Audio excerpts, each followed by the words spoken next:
Hi, good afternoon. We're here with Graham Beal from B Interiors. How you doing, Graham? Very well, thanks. How are you? Yeah, really good. Thank you. Thank you Good very much for stuff. joining us. So, if we could start things off, and you just give us a little bit of background as to, who it is that you are, what it is you do, and how long you've been doing it for, please. Okay, so I own a interiors finishes business. We're a B2B company working in the mainly in the offsite modular sector. We have been on the go since 2016, so approaching our eighth year of trading, which will hit in May. Excellent. So, what made you start the business? What That's a was good the plan? question. So the plan originally was to have a leverage business that I didn't work in. At the time, I had a full-time job, and I had an opportunity to start a business from scratch. I had a little bit of money to play about with, so I initially set it up as a fully leveraged business with a management team in place. Mhm. Um, that's probably going back to 2016. Come 2018, I decided to make that step to go it on my own. I've always worked for somebody, so I thought, well, I had this business set up on the side at the time, doing about £1 million a year in turnover.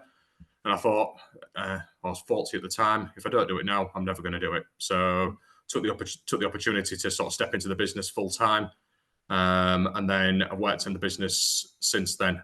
Over the past 18 months, I've worked hard to get the business back to a leverage position where I don't really have a lot to do with the day to day. I'm sort of more there for governance and Yeah. helping to steer the team. But apart from that, the day to day is run by other people. Fantastic. So, what was you, just to go a little bit deeper on the Yeah. reason that you wanted to work for yourself, things like that, between having a job? I mean, doing £1 million as a side project on top of a Yeah. full-time job, that's impressive. So, yeah, what was the driving force behind you wanting to work for yourself?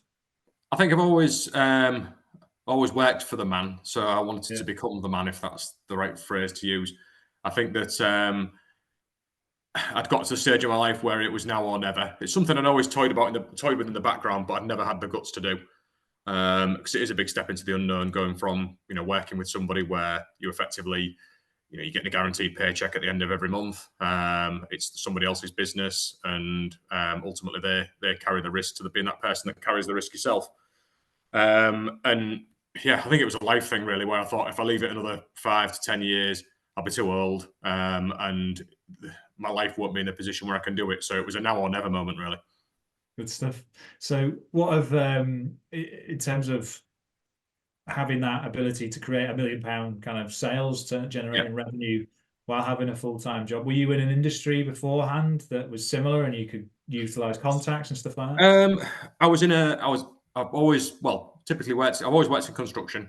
Yeah. So I've always worked for what's called a main contractor. So the sort of principal contractor on projects. I've always worked for them from um, being a junior right through to running some of these businesses. My background's quantity surveying, so I've always had a head for numbers, Mhm. and understanding how businesses work. And it was really a lot of it was done in my spare time. So on an evening, on a weekend, I'd price the jobs, and then I had an office manager and a delivery manager in the business at the time who would then deliver the day to day while I was at work doing the normal day job. Sure. So that's how we worked it probably for the first 2 to 2.5 years of the company being up and running. Fantastic.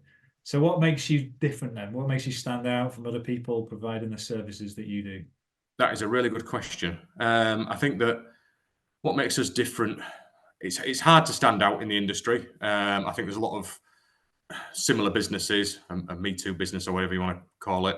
Yeah. And I think really we've built our business off the back of generally doing a good job.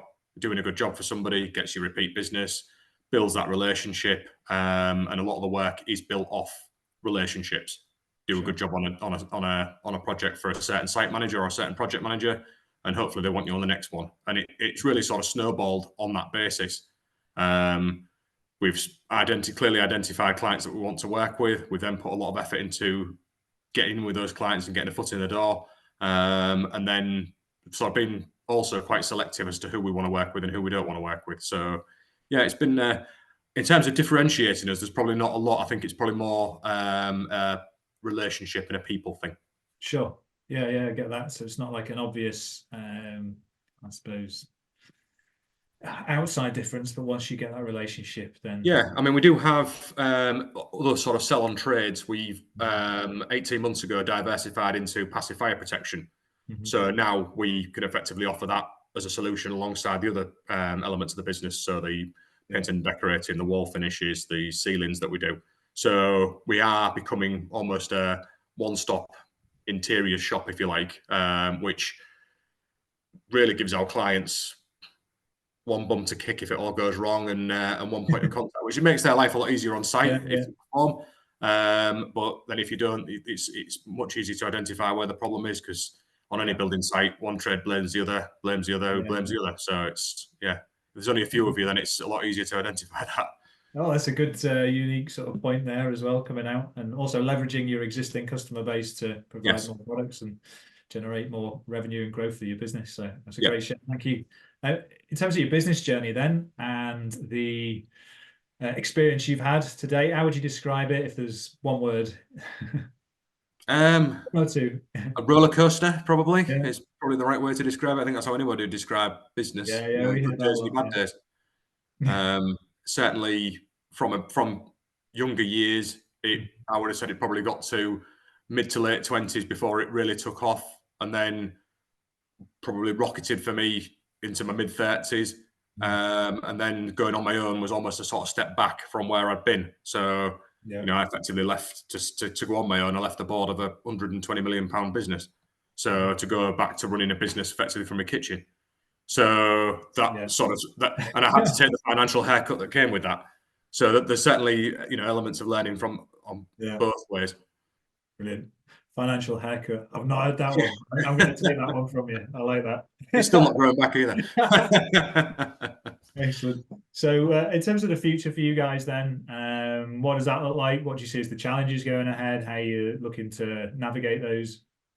I think for us, we've had a challenging past year as a Mhm. business where it's probably been the most difficult year that we've been in business. I think 2023 was certainly hard for a lot of people, and I think 2024 is probably showing those levels of challenges. I think what it's made me realise is what I want out of the business. I've always been somebody who's chased growth, chased the big business, chased the follow the ego, and I think for me it's more the lifestyle that I want now. So I've got an understanding of the lifestyle that I want personally, and I really want a business that can service that to a certain extent. I don't want to be, worrying. I'm running £100 million business, worrying that I've got 200 staff members to pay. Yeah.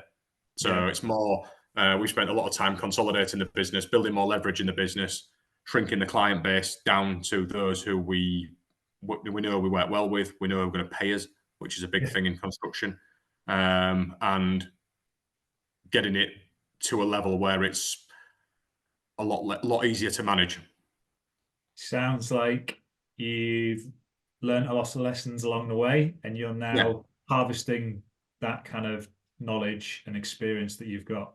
Yeah, I So you, mean, we went sort of 2022. We'd grown the business to probably 4.5 million turnover. Mhm. In this year, it'll do probably 2 and a bit, but probably make as much money and probably be a damn sight easy to run. So that sort of side of things is where Yeah, I've got with it. I think as I've got older, I want different things to what I wanted in my late 20s, early 30s. definitely. You got to build a business that works for you. Otherwise, what's the Exactly. the Yeah, point of exactly. it all? Yeah, Yeah. exactly. And you change over time. So in terms of lessons, what if there's one lesson you could pick out, would be the most valuable one you've learned along the way so far? I think it's probably knowing what you want. Mhm. And I think you see with a lot of business owners, they don't know what they want. I think that a lot of people, the business is running well, the business is growing and all the rest of it. But where does that stop? What does it look like when it's finished?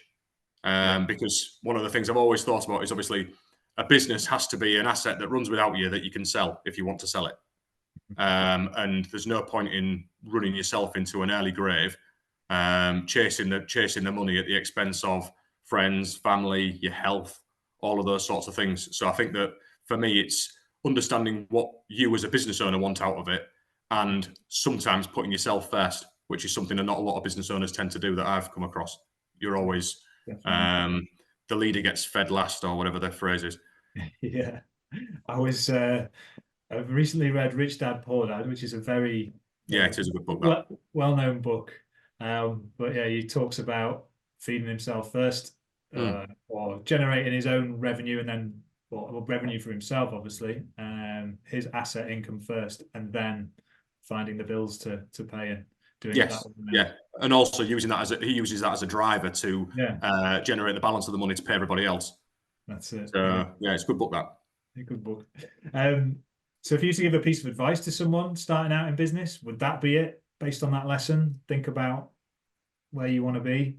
I think so, and I think it also probably be to be brave and take that step. You know, there's somebody who says, well, you know, I've taken that step into running my own business. What if I fall? You know, everyone's fear is a failure, but on the flip side, what if you fly? And you'll never know unless you do it. So I think that you know, certainly starting my own business, I probably wish I'd done it 5 years sooner, at least, if not more than that. Yeah. It was always the fear of failure and the fear of the unknown.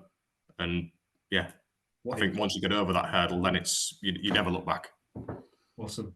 So, in terms of inspiration for you, I mean, we talked about that you wanted to be your own man, so to speak, Yeah, and go it alone. What else inspires you to do what you do? Could be customers, your family you talked about in terms of spending time with them. yeah. Uh, I like to encourage the team, so I enjoy seeing, especially how the business is now, where it's largely running itself. I enjoyed seeing other people succeed in that bit in the business, and also sort of mapping out their own goals and their own aspirations as to where they want to get to within the company, and then how the company can invest and develop them to get them to where they want to be, because ultimately that's all for the benefit of the business. So yeah, I think that's certainly something that as I've got older, you know, you almost become like a bit of a father figure to some of the younger team members, and you want them like you would your own children. You want them to succeed. yeah. So yeah, that's certainly something that inspires me from a day-to-day basis, is seeing everybody else do well, and the outcomes from that. Fantastic. So lastly then, Graham, in terms of any latest news that you're up to, or even just sharing the website so we can let people know where you are and find out more if they want to, feel Yeah. free to do that at this point. You're free, you plug. So yeah, I mean, anybody's interested, websites www.b-interiors.co.uk. Always interested in new inquiries and how we can work with people, especially in the modular offsite sector. Our fire protection business is www.b-firepro.co.uk. That's a growing business, and again, welcome new inquiries for passive fire protection, fire door maintenance and installation. So yeah, that's Excellent. the plug as it was to a certain extent. That's all good. It's an opportunity to network, as I say, as well.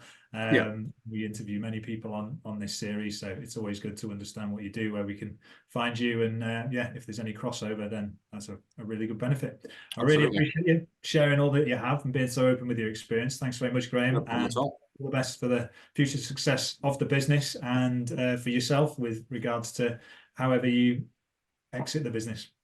Thanks, mate. Appreciate that.